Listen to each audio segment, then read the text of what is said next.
London was draped in a thick, suffocating fog through which the dim glow of the gas lamps failed to penetrate, as if the city itself were drawing its final, weary breath.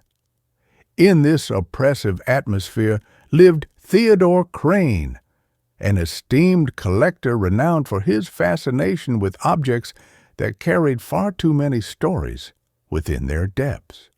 In the autumn of 1888, a peculiar item came into Theodore's possession, a violin made of dark ebony wood, no less than 2 centuries old.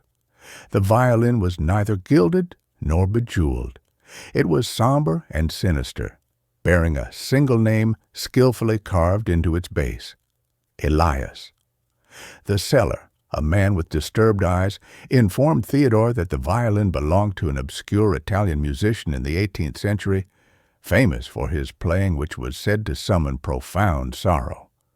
It was rumored that this Mr. Elias vanished after a final performance that drove some attendees to madness and others to death.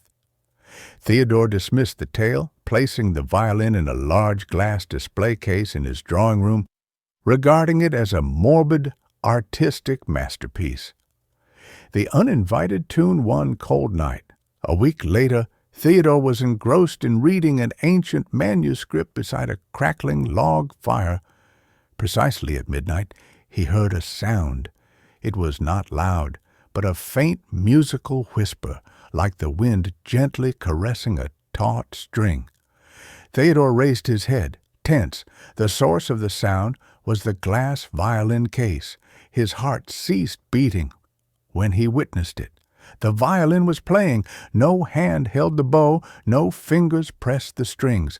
The black bow moved slowly and solemnly, gliding through the air as if disembodied, sending forth a single, long, deep, and excruciating note.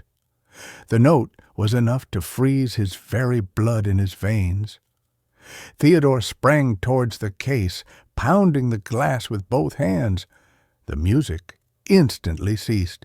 There was nothing inside but the violin and its bow. Theodore spent the remainder of the night sleepless, watching the case with an old pistol in his grasp. He tried to convince himself it was a hallucination brought on by fatigue and the dismal weather. The apparition and the strings. The same occurrence was repeated the following night, but this time the tune was louder and clearer, a terribly sorrowful melody reflecting unbearable despair. In the middle of the tune, Theodore saw a phantom. It was a pale, transparent apparition, wearing a tattered old coat, standing behind the glass case, with a deathly pale face and wide eyes fixed upon the violin. This was Elias, Theodore was certain. As soon as the ghost realized Theodore could see him, his eyes widened further, and Theodore felt the chilling dampness of the fog transfer from the street to his very soul. The phantom suddenly lunged toward the violin, passing through the glass as though it were smoke. In that instant, the sorrowful tune transformed into a hideous racket, a shriek from the strings, as if the violin itself were crying out in agony.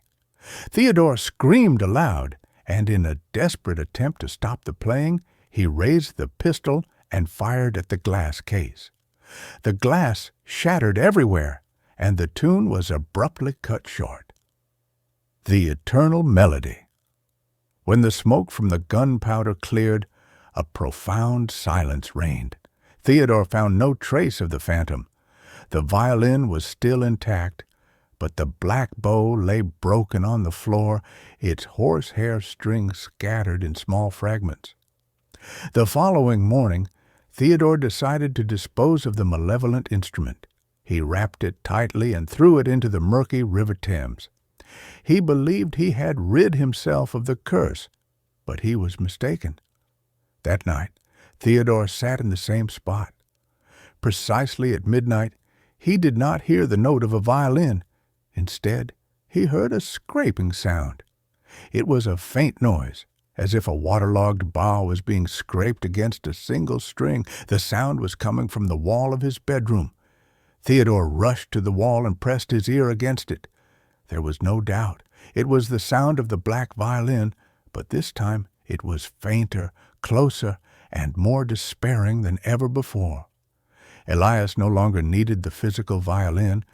The melody had embodied itself in the walls of the house, in the fog, and in Theodore's very soul. It is said that Theodore Crane went mad and disappeared a week later, leaving behind a grand deserted mansion. As for the tune, the residents of the nearby neighborhood still swear that on cold, foggy nights, precisely at midnight, they hear the whisper of a single violin, terribly sorrowful, like the soul of a prisoner scraping against unstrung walls